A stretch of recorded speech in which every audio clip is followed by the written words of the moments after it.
Shampa kitchen with village ফুডে আপনাদেরকে স্বাগত। প্রতিদিনের মতন আবারও চলে এসেছি একটা রেসিপি নিয়ে। আজকে আপনাদেরকে একদম নতুন ধরনের আর একটা নতুন মাছের রেসিপি করে দেখাবো। অবশ্যই আপনাদেরকে ভালো লাগবে। আমিও কোনোদিন কিন্তু খাইনি। আপনাদের দাদাভাই আজকে বাজার থেকে নিয়ে এসছে, নতুন উঠেছে বাজারে, আমরাও কোনোদিন কিন্তু খাইনি, এই প্রথম ট্রাই করব। তাই ভাবলাম আপনাদের সঙ্গেও মাছটা অবশ্যই শেয়ার করা দরকার। আর কিভাবে রান্না করব আপনারা দেখতে থাকুন। তার আগে কিন্তু আমাকে কুমড়ো পাতা তুলতে যেতে হবে। আমি মিষ্টির কুমড়োর পাতা তুলে নিয়ে আসছি।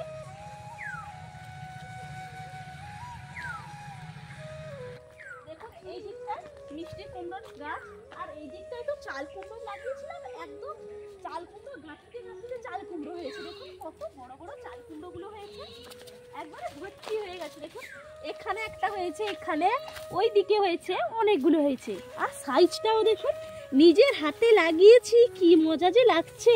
এই দেখুন সাইজটা দেখুন, এরকম অনেকগুলো কিন্তু ভেতরে ভেতরে হয়েছে। এই দিকেও একটা চাল কুমড়ো হয়েছে, এখানটা কত বড়টা হয়েছে, আর এখানটা একটা অনেক বড়টা হয়েছে। এখানে অনেকগুলো চাল কুমড়ো হয়েছে, নিজের হাতে লাগিয়েছি। আর ওইদিকে মিষ্টি কুমড়ো লাগিয়েছিলাম, আপনাদের সঙ্গে শেয়ার করেছি মিষ্টি কুমড়ো রান্না করে। আজকে এই পাতা দিয়েই কিন্তু রান্নাটা করব।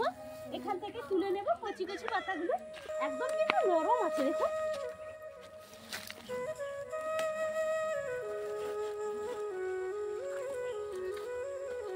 এখান থেকে আমি তুলে নিচ্ছি, আর একদম কিন্তু নরম আছে পাতাগুলো।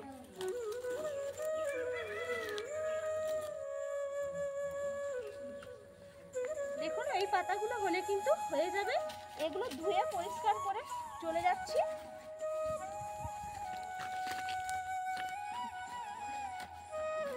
দেখুন এই মাছটা আপনাদের দাদাভাই নিয়ে এসছে। এটা বাউল মাছের মতন দেখতে, কিন্তু এই নাম বলছিল যে দই চাকা মাছ। আমি খাইনি, আমার বাড়িতে কোনোদিনও রান্না হয়নি, এই প্রথমবার নিয়ে এলো। তাই ভাবলাম আপনাদের সঙ্গে একটু শেয়ার করব আর কি করে রান্না করছি। আপনারা দেখুন গাটা কি সুন্দর, পুরো দেখতে কিন্তু বাউল মাছের মতন। দেখুন দেখতেও যেরকম সুন্দর, আর নামটাও কিন্তু অনেকটাই সুন্দর। আমি কোনোদিনও এরকম নাম শুনিনি, এই প্রথমবার বাজার থেকে নিয়ে এলো। দেখি আজকে রান্না করে কেমন স্বাদ, আপনাদের সঙ্গেও শেয়ার করছি। এই জন্য চলুন কাটা হোক, এটা কাটি। দেখুন আমি কি করে কাটবো ভাবছি, এত বড় মাছ তো।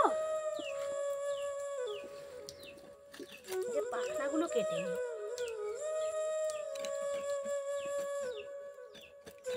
দেখুন মাছের মধ্যে আঁশগুলো ছাড়িয়ে নিয়েছি, এরপর আমি কেটে নিচ্ছি।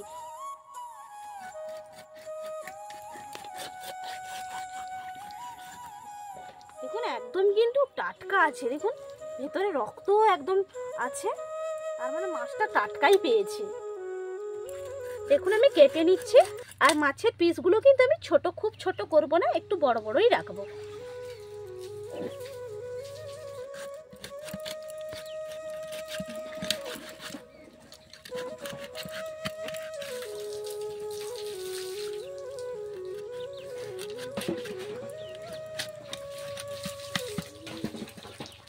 দেখুন মাছটা কেটে নিয়েছি, আর পিসগুলো একটু বড় বড়ই রেখেছি। দেখুন আর দেখুন মুরগি একদম ভর্তি হয়ে গেছে, মাছ কাটছি বলে খাবে বলে ভর্তি হয়ে গেছে। এই যে মাছের তেলগুলো বেরিয়েছে না, ওইগুলো কিন্তু দিয়ে দেবো, তাহলে খাবে মুরগিগুলো। আয় আয় আয় আয় আয়, দেখুন নিয়ে পালিয়ে গেল। আয় আয়,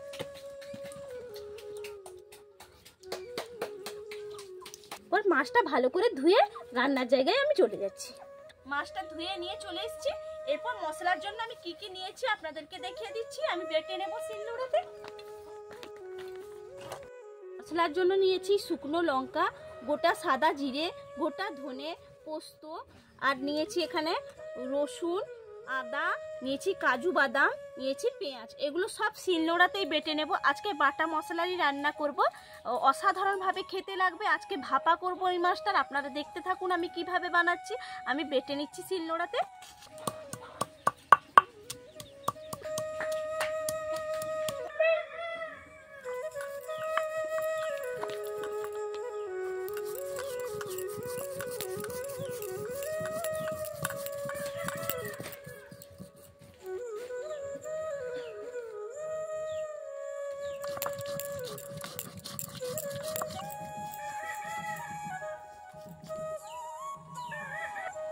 দেখুন মশলাগুলো সব বাটা হয়ে শিলনোড়ায় বাটবেন, বাটলে কিন্তু খেতে ভালো লাগে। আর উনুনটাও ধরিয়ে নিয়েছি, এদিকে কড়াইটাও চাপিয়ে দিয়েছি। দেখুন মাছটার মধ্যে মশলা তো সব বেটে নিয়েছি, মাছটার মধ্যে এরপর মশলা মাখিয়ে নেব আর মাথাগুলো আলাদা করে রেখে দেবো, আপনাদেরকে আলাদা একটা রেসিপি করে দেখাবো পরে। আর এই মাছের মধ্যে প্রথমে দিয়ে দেব লবণ, পরিমাণ অনুযায়ী দিয়ে দিচ্ছি।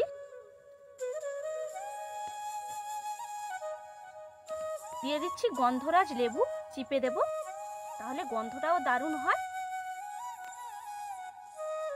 দিয়ে দিচ্ছি পরিমাণ অনুযায়ী হলুদের গুঁড়ি,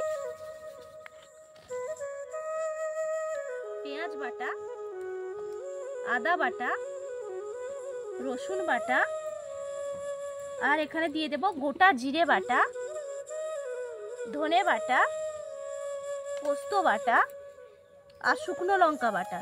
যে যেরকম ঝাল খাবেন সেই অনুযায়ী কিন্তু ঝালটা নিয়ে নেবেন। আর দিয়ে দেব কাজু বাদাম বাটা। সব একসঙ্গে ভালো করে মাখিয়ে নিচ্ছি। দেখুন কি সুন্দর ভালোভাবে মাখিয়ে নিয়েছি। এইভাবে মাখিয়ে নিলাম। আর ওপর থেকে দিয়ে দেব সর্ষের তেল। সর্ষের তেলটা দিলে কিন্তু খেতে অসম্ভব সুন্দর লাগবে। সর্ষের তেলটা দিয়ে দিয়েছি, ভালো করে মাখিয়ে নিচ্ছি। দেখুন কুমড়ো পাতা নিয়েছি, মাছটার মধ্যেও ম্যারিনেট করে নিলাম মশলা সমস্ত দিয়ে।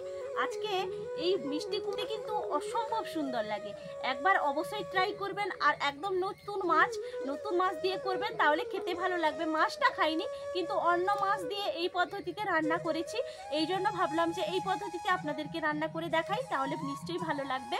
এরপর কড়াইটাও গরম হয়ে গেছে, আমি কড়াইয়ের মধ্যে দিয়ে দেব তেল। প্রথমে আমি সর্ষের তেল দিয়ে দিচ্ছি। পুরো রান্নাটা কিন্তু সর্ষের তেলেই করব। দেখুন এই যে কুমড়ো পাতাগুলো ধুয়ে পরিষ্কার করে নিয়েছি, একে একে কড়াইয়ের মধ্যে দিয়ে দিচ্ছি। কড়াইয়ের মধ্যে সাজিয়ে নেব প্রথমে।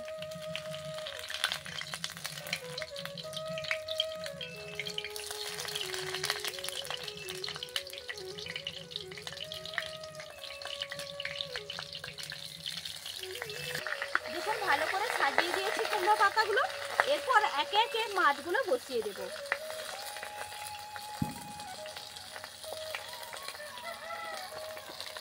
এভাবে মাছগুলো বসিয়ে দিচ্ছি।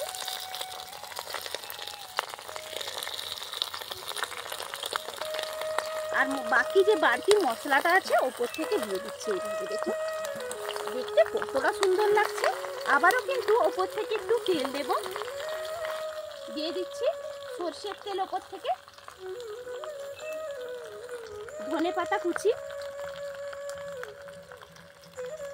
দিয়ে দিলাম, আর চেরা কাঁচা লঙ্কা।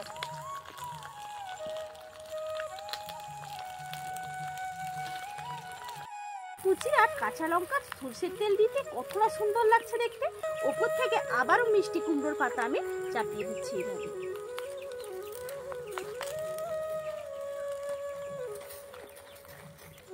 দেখুন এইভাবে চাপিয়ে দিলাম, ওপর থেকে আর নিচ থেকে একদম কিন্তু ভাপানো হয়ে যাবে। আর একটা ঢাকা চাপা নিয়েছি, এই ঢাকা চাপাটা আমি ঢাকিয়ে দেব। চাপাটা খুলে দেখে নেব। আর আগুনের আঁচ কিন্তু একদম কম রেখে ভাপানোটা হয়ে গেছে। ঢাকা চাপাটা খুলে দেখছি কেমন হয়েছে। দেখুন খুলছি, গরম তো, পাতাটা আস্তে আস্তে সরিয়ে দিই।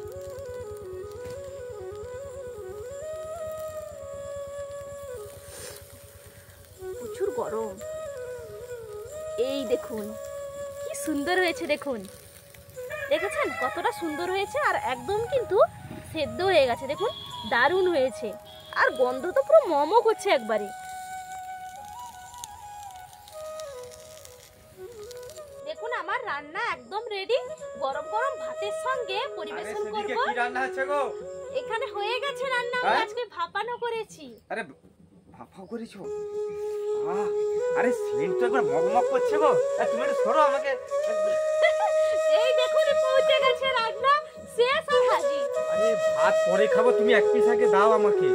দিচ্ছি। আজকে মিষ্টি কুমড়োর পাতাই কিন্তু রান্না করেছি। আরে এখনো চান করা হয়নি আমার, এই মাত্র এলাম। ভাবুন তাহলে। আমি এই মাত্র গাড়ি রেখেছি, যখন দেখি সেদিকে একটা রান্না চলছে আর সেন্ট উঠছে সেদিকটা, বলছি না পরে চান করবো, আগে সেদিকে যাই। এক পিস হলে তো পাওয়া যাবেই অবশ্যই। তোমরা তো জানো আমি রান্নার সময় তো খেতে একটু ভালো পাই। মাখানো আরে কিন্তু দাও হয়ে আমাকে। গেছে। মাংসকে হার মানাবে। আগে তুমি খেয়ে দেখো মাছটার স্বাদ কেমন বলো। এত সুন্দর টেস্ট, বলে বোঝানো যাবে না। প্রথম কিন্তু আপনাদের দাদা ভাই আজকে বাজার থেকে এই মাছটা নিয়ে এসেছে, আপনাদেরকে তো বলেইছি। আমার রান্নাটা করেছি কেমন হয়েছে? একবার অসাধারণ একটা রান্না সত্যি। আর ভাপানো সত্যি ভালোই হয়। আগে একবার তুমি একটু খেয়ে দেখো, একটু খেয়ে দেখো মাছটার টেস্ট কেমন, তারপর বলবে। দারুণ টেস্ট, পুরো হেব্বি যাচ্ছে। এর আগে কোনোদিনও এই মাছ খাইনি, তো বাজারে দেখেছি, প্রথমে আগে নিয়ে আর নিয়েছি আমি। গন্ধরাজ লেবু চিপে দিয়েছিলাম, সেই গন্ধরাজ লেবুর একটা গন্ধ। আর মাছটা পুরো একটা বড় আছে, তো পুরো এক কেজি সাইজের আছে।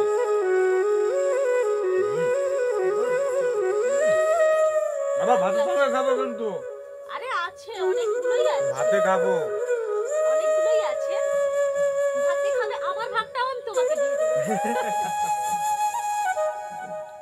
আর মাছের পিসগুলো খুব বড় বড় করেছে, তো মনে হচ্ছে এক পিস খেলে যেন পেট ভর্তি হয়ে যাবে আমার। দেখুন দারুণ লাগছে মাছটা, আপনারাও একবার কিন্তু বাজার থেকে নিয়ে এসে বানাবেন, ভালোই লাগবে খেতে। অবশ্যই বানাবেন। আর লাউ পাতা দিয়ে চিংড়ি মাছ বানিয়েছিলাম ভাপা, আপনারা অনেকেই ভালোবাসা দিয়েছেন, আপনাদের অনেকের ভালো লেগেছে, কমেন্ট করেও জানিয়েছেন। আর আজকে মিষ্টি কুমড়োর পাতা দিয়ে করলাম, অবশ্যই আপনারাও কমেন্ট করে জানাবেন যে কেমন হয়েছে। আর আপনাদের আর দাদা কমেন্ট করে না জানলে বুঝবো কি করে যে আর কেমন আপনাদের হয়েছে, দাদা কি ভাই তো ব্যাপার। সবসময় বাড়িতে থাকে না, আপনারা জানেন গাড়ি নিয়ে একটু বেরিয়ে যেতে হয়, না হলে চলবে কি করে বলুন।